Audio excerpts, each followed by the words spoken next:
Result వచ్చింది ఒక 10 to 15 డేస్లో. సో అప్పుడు లేవనెత్తని ఆ రిపోర్ట్స్ గురించి ఇప్పుడు పర్టికులర్గా ఒక 3 నెలల తర్వాత ఇప్పుడు దాన్ని పర్టికులర్ రైస్ చేయడానికి రీజన్ ఏంటి?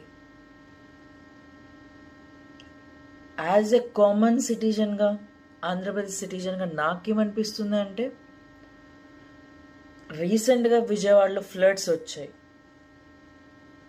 ఆ ఫ్లడ్స్లో విజయవాడ ప్రజలందరూ కూడా ప్రభుత్వం ఫెయిల్ అయింది ఫ్లడ్ మేనేజ్మెంట్ దాంట్లో అని చెప్పేసి